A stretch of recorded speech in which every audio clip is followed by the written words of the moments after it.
नमस्कार, जय महाराष्ट्र. मी डॉक्टर अनिल फळे. महाराष्ट्रामध्ये नव्हे तर भारतामध्ये म्हणायला हरकत नाही की आता एक देश, एक भाषा, एक निवडणूक असं जे काही राजकारण केंद्रात आणि राज्यामध्ये सत्तेवर असलेल्या भारतीय जनता पार्टीकडून चालू आहे असा आरोप होत आहे. आता आज खासदार निशिकांत दुबे जसे महाराष्ट्रामध्ये नितेश राणे ते अशी प्रखर असं मांडत असतात भारतीय जनता पार्टीच्या वतीने. जसं आता उद्धव ठाकरे किंवा राज ठाकरे या दोन्ही बंधूंनी उर्दू भाषिकांसमोर जाऊन दादागिरी केली पाहिजे असं म्हटलेलं आहे. अपने घर में कुत्ता भी शेर होता है. त्याच्यामुळं ठाकरे बंधू ते करत आहेत. त्यांच्यामध्ये हिंमत असेल तर त्यांनी इकडं बाकीच्या राज्यांमध्ये जावं, तामिळमध्ये जावं, इकडं उत्तरेत यावं आणि मग त्यांनी आपली हिंमत दाखवावी असं आव्हान दिलेलं आहे. आणि आम्ही मराठीला आपटून मारू अशा प्रकारचं वादग्रस्त आणि निषेध करावं तेवढं कमी असं वक्तव्य केलेलं आहे. आता या सगळ्या पार्श्वभूमीवर अनेक पदर आहेत. आता राज ठाकरे आणि उद्धव ठाकरे एकत्र व्यासपीठावर आले 18-20 वर्षानंतर. मग आता पुढचं राजकीय युतीचं काय होणार असे प्रश्न निर्माण झाले. मग ज्या वेळेला निशिकांत दुबे सारखा माणूस जो अगदी सर्वोच्च न्यायालयाच्या सरन्यायाधीशांच्या विरुद्ध देखील बोललेला आहे की जर वक्फ बोर्ड वगैरे याच्या संदर्भात संसदेने घेतलेल्या निर्णयावर जर सरन्यायाधीश म्हणत असतील की निर्बंध आम्ही लादतोय वगैरे, तर ते देशामध्ये गृहयुद्ध जर झालं तर तर हे सरन्यायाधीश जबाबदार असतील असं दुबे म्हणाले होते. अनेक प्रकारची टीका ते नेहमी करतात. ठाकरे बंधूंना अगदी त्यांनी दाऊद वगैरे, अझर मसूद अशी पण एकेका अशी उपमा दिली होती. अनेक प्रश्न आहेत. याविषयी आपल्यासोबत आहेत संजीव उन्हाळे, जे ज्येष्ठ राजकीय विश्लेषक आहेत. आणि त्यांना मला असं विचारायचं आहे, उन्हाळे सर, आपल्याला की आता उद्धव ठाकरे तर बोललेले आहेत, आशिष शेलार काय बोलले उत्तर दिलेलं आहे. बाकीच्या दुबेंचाही निषेध होतच आहे. पण राज ठाकरे काही बोलायला तयार नाहीत. आज त्यांनी अशी एक बातमी आहे की त्यांनी सगळ्या पदाधिकाऱ्यांना सांगितलेलं आहे की तुम्ही बाहेर युतीच्या संदर्भात काही बोलू नका असं त्यांनी सांगितलेलं आहे. तर काय वाटतंय उन्हाळे सर आपल्याला या क्षणाला, काय राजकारण नेमकं चालू आहे, कशी गुंतागुंत आहे? एक असं आहे की शेक्सपियरचं एक प्रसिद्ध असं नाटक आहे हॅमलेट. त्या हॅमलेटचं एक महत्वाचा ब्रुटसचा एक डायलेमा आहे. त्याला म्हटलं जातं to be or not to be. आज राज ठाकरे यांची अवस्था ही to be or not to be असं झाली. म्हणजे एका बाजूला राज आणि उद्धव एकत्र आले, मोठा जल्लोष झाला आणि त्या जल्लोषाच्या पार्श्वभूमीवर उद्धव ठाकरे यांनी टिकून देऊची भाषा केली आणि भाजपवर अगदी कडक टीका केली. आणि त्याच पद्धतीने राज ठाकरे यांनी देखील भाजपवर काही कमी नाही टीका केली, त्यांनी सुद्धा भाजपवर टीका केली. पण नंतर मात्र त्याची जी प्रतिक्रिया उमटली, ती प्रतिक्रिया आपण पाहता उद्धव ठाकरे यांना टार्गेट करण्याचा प्रयत्न केला गेला. राज ठाकरे यांच्याबद्दल सॉफ्ट कॉर्नर नेहमीप्रमाणे भाजप ठेवला. आणि आज तर उपमुख्यमंत्री एकनाथ शिंदे यांनी आपल्या सगळ्या रँक अँड फाईलला सांगून टाकलंय फौजेला की कोणीही राज ठाकरे यांच्याबद्दल प्रतिक्रिया व्यक्त करू नये. म्हणजे याचा अर्थ असा आहे की काहीतरी गडबड आहे आणि त्यांनी युतीबद्दल प्रतिक्रिया व्यक्त करू नये असं आपल्या लोकांना सांगणं, याचा अर्थ असा आहे की काहीतरी त्यांच्या मनामध्ये चाललेलं आहे. आता त्यांच्या मनामध्ये काय चाललंय हे आपल्याला काही ओळखू येत नाही, परंतु जशी स्पष्टता उद्धव ठाकरे यांनी त्या दिवशी बाळगली तशी स्पष्टता राज ठाकरे यांनी बाळगली नाही. ते म्हणजे आमचे दोघं एकत्र दिसणं ही खूप मोठी गोष्ट आहे असं ते म्हटले. आणि मराठीबद्दल ते बरंच अतिशय अभ्यासपूर्ण वगैरे बोलले नेहमीप्रमाणे. परंतु आपल्या युतीच्या संदर्भामध्ये काय आहे याच्याबद्दल त्यांच्या मनामध्ये काही असं त्यांनी कोणतंही वक्तव्य त्यावेळेस केलं नाही. आणि सांगायचं थोडक्यात म्हणजे ते राखून राखूनच बोलले. आणि आज तर त्यांनी सांगून टाकलं की बोलायचंच नाही. आता बघा, त्या निशिकांत दुबेने पटक पटक्के मारेंगे इथपर्यंत टीका केली आहे. म्हणजे काय याच्यापेक्षा काय. पण ती टीका कोणावर होती, ती काय उद्धव ठाकरेचा काही संबंध नाही. ते मारलं तर मनसेच्या लोकांनी, मग मनसेची प्रतिक्रिया नको यायला. पण मनसेने याच्यावर काही प्रतिक्रिया आतापर्यंत व्यक्त केलेली नाही. त्याचं कारण असं की हे जे आहे याच्याबद्दल ते अजूनही शांत आहे. म्हणजे याचा अर्थ मनसेच्या मनामध्ये काहीतरी, म्हणजे राज ठाकरे यांच्या मनामध्ये काहीतरी चाललेलं आहे. आणि मला असं वाटतं की महाराष्ट्र सगळ्यांना वाट पाहतो की ते काय बोलतात. आता दुसरा विषय आहे निशिकांत दुबे. आता दुबेंचा विषय म्हणजे कसा की एक तर पहिली गोष्ट अशी की उद्धव ठाकरे यांनी त्याचं उत्तर अत्यंत संयमपणे दिलं. आदित्य ठाकरे यांनी सांगितलं की ते उत्तर प्रदेश नाही, ते भाजपचे आहे, हेही स्पष्ट केलं. आता याच्यामध्ये दोन महत्वाच्या गोष्टी आहेत. एक पहिली गोष्ट अशी आहे की भारतीय जनता पक्षाची नेहमीची एक नीती असते की खडा टाकून पाहायचा, काय होतं ते बघायचं. तसं त्यांनी खडा टाकून पाहिला की हिंदी सक्तीची. त्याच्या लक्षात आलं की आता हे हिंदी सक्तीची काही अवघड आहे, मागे गेलं. निवडणूक आयोगाने 18 पानाचं एक वेगळं आदेश बिहारसाठी पारित केला. तो आदेश देखील त्यांनी त्याचे करणारा 18 कागदपत्राचा तो आज मागे घेतला. म्हणजे निवडणूक आयोग म्हणजे भारतीय जनता पक्षाचीच नीती, त्यामध्ये वेगळं काही नाही. आणि आज तिसरं, दुबे यांनी असं विधान केलं. ते विधान बरंचसं रानटी स्वरूपाचं आहे. म्हणजे ते काय विचारूच नका. त्याच्यामध्ये तुमच्याकडून टॅक्स भरले, तुमच्याकडून हे केलं ते केलं वगैरे वगैरे वगैरे. आता असं की भारतीय जनता पक्षातला कोणीही माणूस राजकारणाशिवाय बोलत नाही. काय असेल याच्या मागे राजकारण? तर याच्या मागे राजकारण असं आहे की मुंबई मधला जो अमराठी माणूस आहे, या माणसाला कळलं पाहिजे तुमच्या मागे कोणीतरी आहे.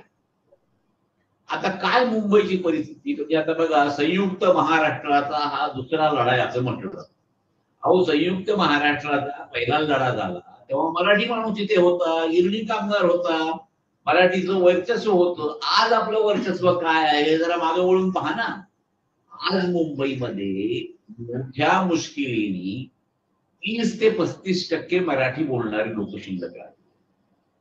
आणि त्यातल्या त्यात गिरगाव, चर्नी रोड, दादर, वरळीचा काही भाग आणि असे गोरेगाव वगैरे असं काही भाग जर सोडला तर मराठी माणूसाचं वर्चस्व हे हळूहळू हळूहळू कमी होऊ लागलं. तिथे दुसऱ्या क्रमांकावर जे आहे ती हिंदी लोक आहेत. आणि तिसऱ्या क्रमांकावर मला आश्चर्य वाटेल की जवळपास 16 ते 19% म्हणजे टोटल लँग्वेज मध्ये 30% गुजराती बोलणार. म्हणजे गुजराती वर्चस्व हे देखील तितकंच आहे. मुस्लिमांचं देखील वर्चस्व बऱ्यापैकी आहे. म्हणजे त्याचं सगळं जर अनालिसिस मी तुम्हाला सांगत बसतो की किती टक्के दक्षिण भारतीय आहेत, 5-6% आहे. ख्रिश्चन, बंगाली, पारसी, सिंधी हे किती आहे, 3% आहे. आणि मुस्लिमांची संख्या 19% आहे. तर हे सगळं अभ्यास जो आहे हा भारतीय जनता पक्ष करते. काही असं उगीच्या उगीच निदान केलं. आता काय झालंय की अमराठी जे माणसं आहेत यांनी हे आज एक आवाहन करून टाकलं की मराठी मराठी करू नका. आणि तुमची हिंमत आहे का त्या मशिदी समोर? म्हणजे राणेच्या विधानात त्यांच्या विधानात असं तसं काही फारसा फरक नाही. पण या विधानाचा खर तर राज्याचे प्रमुख म्हणून किंवा भाजपच्या प्रमुखाने त्याचा निषेध करायला पाहिजे. कोणीतरी ते एक जण आपले बँकेचे प्रमुख आहेत ते काहीतरी त्याचा निषेध करतात. याला निषेध करायला काही म्हणजे हे नाही. म्हणजे भारतीय जनता पक्षाला जर असं वाटत असेल त्यांनी त्याचा निषेध करायला पाहिजे. हे आम्ही त्याच्याशी सहमत नाही.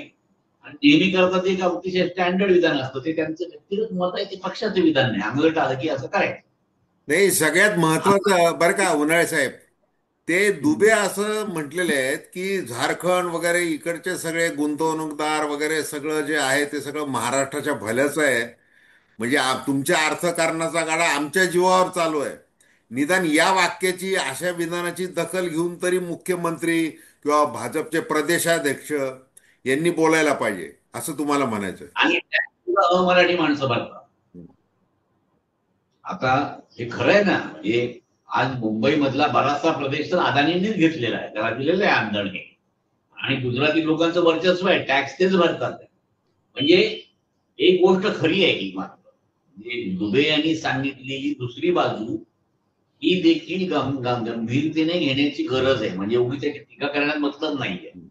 ही गोष्ट खरी आहे की ओव्हरऑल याच्यामध्ये सिनेरिओमध्ये आज मराठी माणूस कुठे आहे याचं चिंतन एकदा मराठी लोकांची आपण जी कणव व्यक्त करतो ते व्यक्त करताना खरंच ही पाहण्याची गरज आहे. दुबेंचं धाडस कसं होतं एवढं बोलायची? धाडस होतं याचं कारणच असं आहे की आज ही वस्तुस्थिती आपल्याला मान्य करावी लागेल. आणि ही वस्तुस्थिती मान्य केली तर तुम्हाला येणाऱ्या महानगरपालिका निवडणूक हे लक्षात घेऊन, म्हणजे मुंबईचीच विशेषतः किंवा मुंबई महानगरा अंतर्गत असलेल्या 8 महानगरपालिका आणि 67 विधानसभा निवडणुका हे त्यांच्याकडून लक्ष असतं नेहमी करतात. तर हे अतिशय स्पष्ट आहे की दुबेंचं ही जी वाचाळपणा आहे आजचा, हा वाचाळपणा हा संतापातून झालेला नाही. अतिशय समंजसपणे हे भारतीय जनता पक्षाच्या वतीने हे अमराठी माणसानं केलेलं निवेदन आहे. तेव्हा मराठी माणसाने त्याची जरा गंभीरतेने नोंद घ्यावी अशी जरा परिस्थिती आहे. मी त्याचा अर्थ उतावीळपणे घेण्यासारखा असा नाही येतो. नाही, हेच आहे बरं का. आता बघा की शिवसेना प्रमुख बाळासाहेब ठाकरे आणि शिवसेना याचं जे संयुक्त महाराष्ट्र आंदोलनातलं योगदान, अगदी प्रबोधनकार ठाकरेंपासूनचं, मग प्रश्न आला की आता हे दोघं ठाकरे बंधू मराठीच्या मुद्द्यावर एकत्र आले. आता तिसरा आहे एकनाथ शिंदे, की मी शिवसेना प्रमुखांचा वैचारिक वारसदार आहे आणि मीच खरा आहे. आणि मग असं प्रमाणपत्र अमित शहा आणि देवेंद्र फडणवीस यांनी त्यांना देणं. आता या सगळ्या याच्यामध्ये जय गुजरात म्हणून त्यांनी नारा दिला. दुसरीकडं अदानीला मुंबई आंदण दिलेले, जसं आता तुम्ही जे विश्लेषण करताय त्याच्यामध्ये हा महत्वाचा मुद्दा मांडताय. म्हणजे भारतीय जनता पार्टीच्या राजकारणाचा एक ती यशस्वी खिळ्या म्हणावं लागेल. म्हणजे ती कूटनीती ती यशस्वी झालेली आहे की हे 3 ठिकाणी 3 झालेले आहेत. उद्धव ठाकरे, एकनाथ शिंदे आणि राज ठाकरे. आता कुठेतरी एक आशेचा किरण मनसैनिक शिवसैनिकांना तो दिसला. त्या विजयी सभेच्या निमित्ताने निदान एकत्र आले. आता राजकीय युती व्हावी असं देखील सगळ्यांना वाटतंय, ती भावना लोकांच्या मनामध्ये. पण राज ठाकरेंच्या मनामध्ये काय आहे हा तुम्ही उपस्थित केलेला प्रश्न फार महत्वाचा आहे. त्याच्याबद्दल सांगा. एक असं आहे की कसं आहे की मराठी माणूस म्हणून ते एकत्र आले, काय अजेंडा नाही, झेंडा नाही, वगैरे वगैरे असं केलं. आणि राज ठाकरे हे तेवढ्या पुरते एकत्र आले असं दिसतंय. आता हे बाळासाहेबांचा विचार पुढे घेऊन निघालेले जय गुजरात पर्यंत जाऊन पोहोचलेले नेता ऑलरेडी. आणि कसं आहे माहिती का की एकनाथ शिंदे यांना एक दिव्य दृष्टी लाभलेली आहे. तर त्यांची दृष्टी खूप बघा, म्हणजे ज्यावेळेस ते मंत्री असताना सुद्धा त्यांच्या हातात आमदारकी असताना हे सगळे अगदी सुरतेची लढाई लढाई आणि गुवाहाटीला गेले आणि ही सत्ता त्यांनी परत मिळवली. जशी जशी दूरदृष्टी तशी जय गुजरात म्हणण्यामागे देखील दूरदृष्टी असेल एखाद्या वेळेस, म्हणजे आपण लक्षात दिलं पाहिजे. पण ही गोष्ट खरी आहे की आता राज ठाकरे यांच्या पुढे खरंच मोठा प्रश्न आहे की मराठीच्या प्रश्नावर आपण उद्धव ठाकरेंच्या बरोबर राहायचं का शिंदेच्या बरोबर राहायचं. शिंदेच्या बरोबर राहायचं म्हणजे भाजपच्या बरोबर राहायचं. तर हे जे आहे हे इतकं सोपं गणित नाहीये. या गणितातलं महत्वाचं असं आहे की प्रवाहाच्या बरोबर वाहत जायचं का प्रवाहाच्या विरुद्ध जायचं. उद्धव ठाकरे यांनी हे स्वतः स्वीकारलेलं आहे की आपल्याला भारतीय जनता पक्षाच्या विरुद्ध लढायचं. त्याच्यामुळं एवढा प्रचंड पराभव झाल्यानंतर देखील फिनिक्स पक्षाप्रमाणे ते उभे राहिले आणि आहेत उभे. काय त्यांना करायचं. आमचे संजय राऊत सकाळी उठल्या उठल्या ते टीकेचा म्हणजे जोड उठवतात, हे सगळं खरं आहे. पण दुसऱ्या बाजूला हे आपल्याला स्वीकारायचं की नाही हा राज ठाकरे यांच्या पुढचा प्रश्न. तेव्हा मला असं वाटतं की राज ठाकरे हा याबद्दलचा काय निर्णय घेतला हे गुलदस्त्यात आहे. आणि आता बघा आणि ते मला विजय तरी विजयी सभा झाली. हा, विजयी सभा मला झाली एकंदर ज्याच्यामध्ये उद्धव ठाकरे यांनी मळमळ व्यक्त केली आणि राज ठाकरे यांनी मराठी भाषेबद्दलची तळमळ व्यक्त केली, अशी प्रतिक्रिया एकनाथ शिंदेंनी दिली. देवेंद्र फडणवीस यांनी ते रुदाली रुदाली, ते असं उदाहरण त्यांनी ते दिलं की ते भाडोत्री, मग ते ऊर कसा बडवतात गेल्यानंतर ते एक उदाहरण दिलं. म्हणजे थोडक्यामध्ये काय, उद्धव ठाकरे हे मराठी भाषेसाठी आम्ही दोघे बंधू एकत्र आलेलो आहोतच, पण पुढचं म्हणजे एकत्र राहण्यासाठी एकत्र, असं ते थेटपणे बोलले. त्याच्यामुळे त्यांनी तो राजकीय त्यांच्या मनामध्ये ते त्यांनी स्पष्ट बोलून मोकळे झालेले ते. आता अडचण झालेली राज ठाकरेंची, की राज ठाकरेंनी त्यांना त्यांचं जे म्हणजे तुम्हीच खरे ठाकरे, हे कदाचित देवेंद्र फडणवीस यांचा तो डाव की राज ठाकरेंना काय करायचंय, त्यांनाच मुख्य ठाकरे बनवायचंय. म्हणजे जसं त्यांना एकत्र भेटणं, मग हिंदी सक्ती, मग राज ठाकरेंचे पत्र, मग फडणवीस यांनी असं सांगणं की माझी राज ठाकरेंशी चर्चा झालेली आहे वगैरे, असं ते सांगणं आणि ते मोठेपण देणं राज ठाकरेंना, उद्धव ठाकरेंना नाही. तर हे जे दोन्ही भावांचं जे एकत्र येणं जे आहे राजकीय दृष्ट्या, ते आपल्याला परवडणारं नाही, हे भारतीय जनता पार्टीच्या धुरंधर नेत्यांना चांगलं माहिती आहे. आणि त्यामुळे हे सगळं केलं जात आहे. आणि एकनाथ शिंदे यांची मात्र दोन्हीकडून कोंडी जी झालेली आहे, त्याच्याबद्दल तुम्ही सांगा. त्यांची कोंडी होण्यापेक्षा कसं, की मला तर सध्या असं वाटतं की राज ठाकरे यांची सगळ्यात मोठी कोंडी झाली. त्याचं कारण असं की एका बाजूला म्हणजे विश्वगुरु, म्हणजे बघा साधी गोष्ट आहे, विश्वगुरु बरोबर त्यांनी स्टेज शेअर केली. म्हणजे भारतीय जनता पक्षानं त्याला बऱ्यापैकी स्कोप देण्याचा प्रयत्न केला. पण ठाकरे म्हणून आम्ही ठाकरे, आला त्यांचा मुलगा, एवढ्या जणांना निवडून आणलं, कुणा कुणाला कसं आणलं, काय ईव्हीएम इलेक्शन झालं ते सगळं. तर हे जे आहे ह्या याच्यामध्ये त्यांनी त्या आम्हीच का झालं निवडून आणलं नाही, ही कार्यकर्त्यांना असलेली बोच आहे. पण आता याच्या ठिकाणी राज ठाकरे काय निर्णय घेतात याच्यावर शिंदे गटाचं भवितव्य अवलंबून. म्हणजे शिंदे गटांची आज जे शिंदे गटाने सांगितले, कोणी राज ठाकरेंच्या बद्दल बोलायचं नाही.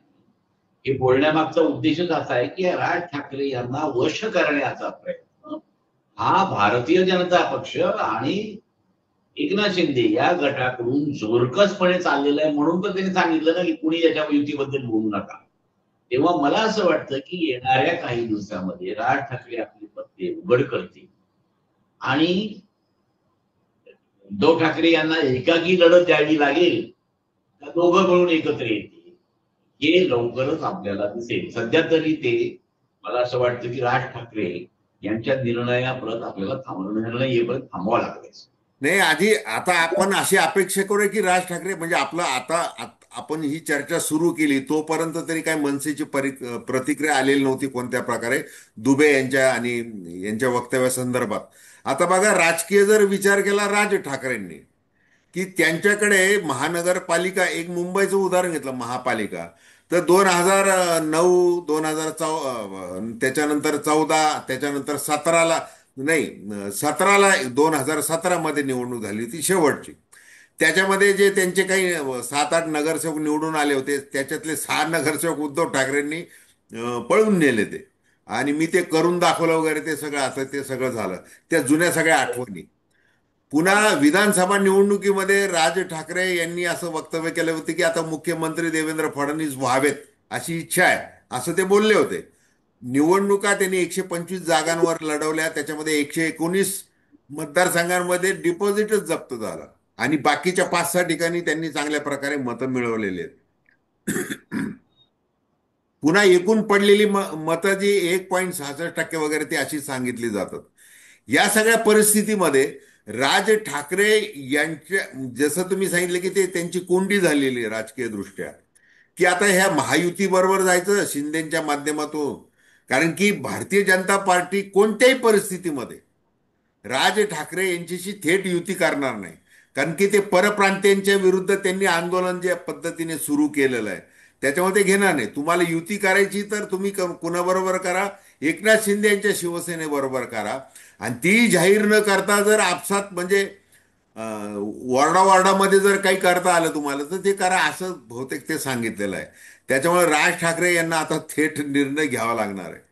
तर तुम्हाला काय वाटतं की हे दोन्ही, जसं मुंबई महानगरपालिकेमध्ये आपण असं समजू या क्षणामध्ये की राज ठाकरे आणि उद्धव ठाकरे राजकीय दृष्ट्या देखील एकत्र येतील, तर त्याचे महाराष्ट्रावर काय परिणाम होतील हे जाता जाता सांगा. नाही, एक गोष्ट खरी आहे की मनसेचा जो बाणा आहे तो बाणा राखण्यासाठी त्यांना भाजपच्या विरोधात राहावं लागेल, तरच मनसेचा बाणा राहील. परंतु राज ठाकरे यांची जीवनशैली लक्षात घेतली तर त्यांना भारतीय जनता पक्ष आणि शिंदे गट हा जास्त जवळचा वाटेल. आज पक्ष म्हणून म्हणाल तर विरोधी पक्षांबरोबर जाणं, याच्यामध्ये आता उदाहरणार्थ मराठवाडा विदर्भ घ्या, तिथे काय मनसेच्या जागा आहेत, पण या मनसेच्या जागा आपोआपच या दोन पक्षांच्या युतीमुळे वाढू शकतील, कदाचित वाढू शकतो दोघांच्या रेट्यामध्ये. कारण येणारा जो ग्राउंड विरोधचा जो आवाज आहे हा काही 4 वर्ष भाजप बरोबर राहील आणि सत्ता जागेबरोबर राहील असं काही होणार नाही. त्यामध्ये बदल तर घडणारच आहे. पण याच्यामध्ये प्रवाहाच्या बरोबर जायचं का प्रवाहाच्या विरुद्ध जायचं हा प्रश्न आहे. आता आणि हा, बोला बोला. रुदाली रुदाली जे आहे ना, हे रुदाली म्हणजे कसं आहे की ते राज ठाकरेंना रुदाली ऐकवत आहे. तुम्हाला असा त्रास दिला, तुम्हाला तसा त्रास दिला, तुमचा असा छळ केला, तुमचा तसा छळ केला, असं वगैरे वगैरे वगैरे सांगून सांगून म्हणजे तुम्हाला सांगतो की राहुल गांधी यांच्या विरुद्ध ज्या पद्धतीने प्रोपोगंडा केला गेला विरोधामध्ये, काय त्याचं नाव वगैरे करून, तर त्या पद्धतीने सध्या महाराष्ट्रामध्ये उद्धव ठाकरे यांच्या विरुद्ध रान उठवण्याचं काम भारतीय जनता पक्ष करत आहे. हे त्रयस्थ म्हणून आपण मान्य केलं. आता त्यांना त्याच्यातून राज ठाकरेंना एक्सक्यूज सध्या तरी झालेला आहे. तर एकंदर मला असं वाटतं की या परिस्थितीमध्ये मी म्हटलं तसं to be or not to be हाचा निर्णय हा राज ठाकरेंनाच घ्यायचा आहे. तेव्हा राज ठाकरे जोपर्यंत निर्णय घेत आहे तोपर्यंत. पण एक आहे की उद्धव ठाकरे आणि राज ठाकरे याच्यामध्ये राज ठाकरे जर उद्धव ठाकरेंच्या बरोबर गेले नाही तर मराठी माणसाच्या मनामध्ये मात्र हे राहील की अरे एवढं असून सुद्धा हे दोन भाऊ एकत्र आले नाही. हे मनाला लागणारी सल ही मराठी माणूस त्यांना कधी माफ करणार नाही. पण आता मराठी माणूस आहेच कुठं, ते सगळं अनेक प्रश्न आहेत. हे सगळे राजकारण हे शेवटी वेगळं असतं आणि मराठी वेगळी असते. तर मग मराठीचा का मग महानगरपालिकेचा याच्यामधला निर्णय राज ठाकरे घेतला. नाही, आता बघा, आता दुसरं एक असं याच्यामध्ये हर्षवर्धन सपकाळ जे काँग्रेसचे प्रदेशाध्यक्ष आहेत, ते विजयी सभेला काही गेले नाहीत, तिथं नव्हते ते. पण आज मात्र ते मराठी अभ्यास केंद्राचं जे डॉक्टर दीपक पवार अध्यक्ष आहेत आणि बाकीच्या अनेक संघटना, त्यांनी जाहीर केल्याप्रमाणे जे काही आंदोलन करायचं होतं आज त्यांनी ते केलेलं आहे. तिथं मात्र हर्षवर्धन सपकाळ होते. म्हणजे काँग्रेस देखील त्या सभेपासून का दूर होतं हा देखील प्रश्न आहे. मग आता हे जर उद्धव ठाकरे राज ठाकरे एकत्र येणार तर मग काँग्रेस काय निर्णय घेणार, ते काँग्रेसनी जाणीवपूर्वक ते टाळलेले आहे. भलं त्यांनी पाठिंबा आघाडी दिलेला. ही आघाडी ही जी आहे ना ही काही फार टिकणारी गोष्ट नाही आहे. आघाडी काही फारशी होणार नाही. आणि काँग्रेस पक्ष आणि हे एका मॅनामध्ये लोक तलवारी महानगरपालिकेमध्येच राहणार नाही. त्या वर्षा गायकवाड बऱ्यापैकी प्रयत्न करतील त्यांना एकत्र आणण्याचा, म्हणजे त्यांची इच्छा असेल, त्यांना पॉलिटिक्स कळतं. पण सपकाळ हे म्हणजे तत्वानी चालणारे आहेत, ते काँग्रेसचं तत्व वगैरे ते सगळं पाळतील. तर मला एकंदर जे दिसतं असं की ही सगळी जी कन्फ्युजन सिच्युएशन आहे याच्यामध्ये मूळ मुद्दा असा आहे की मराठीचा विषय राहिलाच नाहीये. विषय इतका सोपा होता की हिंदी भाषा पहिलीच्या पोराला सक्तीची करायची का नाही, एवढा सोपा विषय हा. आता त्याच्यावरून त्या दुबेने बोलणं म्हणा किंवा एवढं राजकारण करणं म्हणा, हे जे आहे ना हे सगळं भाषेचा काही संबंध नाही, सगळं राजकारण चाललेलं आहे. तेव्हा येणारं राजकारण हे कुठल्या दिशेने जातं. आणि नेहमीप्रमाणे मी तुम्हाला सांगतो की याच्यामध्ये फडणवीस काय खेळी करतात हे जास्त महत्वाचं आहे. आणि फडणवीस हेच मेजर प्लेयर येणाऱ्या राजकारणामध्ये आहेत, राहतील, आणि ते बलशाली आहेत हे कुठं नाकारण्यात काहीच अर्थ नाही. तेव्हा या गोष्टीचाही विचार राज ठाकरे करतील. त्यांनी आता पॉडकास्ट सुरू केलाय. हा, त्यांचं पॉडकास्ट चांगलं आहे ते. त्या पॉडकास्टमुळे एक गोष्ट होईल की अनेक ज्या डेव्हलपमेंट त्यांच्या मनामध्ये चाललेल्या असतात त्या जरा टेलिकास्ट होतील नाही नाही, आणि ते आपल्याला त्यांनी बऱ्याच. नाव ते सदानंद मोरेन बरोबर त्यांनी पहिलं ते हे प्रसारण केलंय. आणि त्यांनी चर्चा केली की मराठी भाषा, सगळा इतिहास वगैरे असं त्यांनी छान पद्धतीने मांडलेलं आहे. म्हणजे त्यांनी जे सांगितलेलं आहे ते चांगलंच सांगितलेलं आहे, हे मान्य केलंच पाहिजे. त्या पॉडकास्टचं नाव त्यांनी महाराष्ट्र धर्म असं ठेवलेलं आहे. म्हणजे आता बघा की ठाकरे ब्रँडशी जडलेलं मराठी भाषेचं नातं, मराठी माणूस, आणि हे जर भाऊ खरंच एकत्र आले आणि राज ठाकरे यांनी आपलं ऐकलं नाहीच जाहीरपणे, एकनाथ शिंदेवर ते गेले नाहीच, तर आपल्याकडं काय, तर आपली जी प्रतिमा आहे ती प्रतिमा ती तितक्याच आक्रमक पद्धतीने, आणि ती मराठी द्वेष्टी नाही. महाराष्ट्राचे आपण मुख्यमंत्री आहोत, त्यामुळं मराठी मातृभाषेचं आपल्याला चांगल्या प्रकारे भान आहे हे दाखवणं आता त्यांना देखील आवश्यक होणार आहे. आणि त्या पद्धतीने हे महाराष्ट्र धर्म पॉडकास्ट हे एक असं एक त्याच्यातलं एक छोटं उदाहरण आहे. काय माहिती का, महाराष्ट्र धर्म जो आहे तो तुकाराम, ज्ञानेश्वर, एकनाथ या वारकरी संप्रदायाशी जोडलेला आहे. महाराष्ट्र धर्म जो आहे तो धार्मिक धर्मांधतेशी किंवा धर्मयुद्धाशी जोडला गेलेला नाही. महाराष्ट्र धर्म हा जातीयतेशी जोडला गेला नाही. महाराष्ट्र धर्म ही अतिशय वरची कल्पना आहे. त्याच्यामध्ये शाहू फुले आणि आंबेडकर या त्रयीचा विचार त्याच्यामध्ये महत्वाचा आहे आणि त्याच्यामध्ये सेक्युलरिझम आहे महाराष्ट्र धर्मात. आता हे सगळे शब्द किती ऑड आहेत हे त्यांना लक्षात येईल. आता त्याला लक्षात यायला खूप वेळ लागेल, पण ठीक आहे. आणि सध्या तरी बघा महाराष्ट्र धर्म. उद्धव ठाकरे यांनी देखील जे राजकीय शहाणपण दाखवलं होतं लोकसभा निवडणुकीमध्ये, की हे समाजवादी असतील, फुले शाहू आंबेडकरवादी असतील, म्हणजे जे जे भारतीय जनता पार्टीच्या विरुद्ध आहेत, अशा सगळ्या वैचारिकदृष्ट्या, सामाजिकदृष्ट्या, राजकीयदृष्ट्या यांना सगळ्यांना एकत्र करून त्यांनी लोकसभा निवडणुकीमध्ये आपला प्रभाव ते दाखवून दिला होता. आता विधानसभा निवडणुकीमध्ये जनशक्ती, धनशक्ती, मनशक्ती हे सगळं झालं आणि ते पुढे हे झालेलं आहे. तर ठीक आहे, मला जाता जाता पुन्हा एकदा तुम्हाला असं विचारायचं आहे, अगदी थोडक्यामध्ये उत्तर पाहिजे. आपला वेळ संपत आलेली आहे. आणि माझी दर्शकांना देखील विनंती की आपल्या प्रतिक्रिया अवश्य नोंदवा आणि हे चॅनल सबस्क्राईब करा आणि जास्तीत जास्त लोकांकडे ते शेअर करा. उन्हाळे साहेब, हे सांगा की आता तुम्हाला काय वाटतं, म्हणजे राज ठाकरे हे जे असं त्यांचं जे बोलकं मौन आहे या क्षणाला, तर ते, कारण की त्यांनी बघा की फार संयमाने आपल्या पक्षाची बांधणी केलेली आहे. त्यांना निवडणुकीत यश मिळत नाहीये. मग जसं शरद पवार म्हणतात की ते त्यांना सभेला गर्दी करतात लोक, परंतु त्यांना मतदान पडत नाही. तर राज ठाकरे कशा प्रकारे त्यांच्या पक्षाचं भवितव्य असू शकतं, त्यांच्या नाही, कसं आहे निर्णयावर माहिती का, अवलंबून आहे खूप. राज ठाकरे यांच्या या निर्णयावर हे सगळं भवितव्य अवलंबून आहे. मुळामध्ये कसं आहे की त्यांना उद्धव ठाकरेंच्या बद्दल खूप प्रिज्युडाईज करण्यात या 2-3 दिवसामध्ये यश भारतीय जनता पक्षाला मिळालेलं आहे. पण शेवटी शिवसेना आणि ठाकरे यांची, बाळासाहेब ठाकरे यांची शिवसेना आणि मूळ मूळ शिवसेना हा विचार हा महाराष्ट्राच्या लोकांपर्यंत पोहोचले.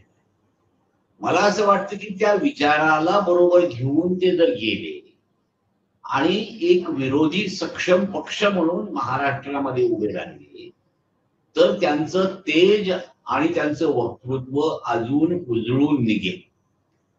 पण प्रश्न असा आहे की सध्याच्या राजकारणामध्ये निखळ राजकारणापेक्षा लक्ष्मीला जास्त महत्व आहे आणि येणाऱ्या काळामध्ये भारतीय जनता पक्ष हा अत्यंत बलशाली असा पक्ष, अजस्त्र अशा पद्धतीने वाढलेला पक्ष आहे.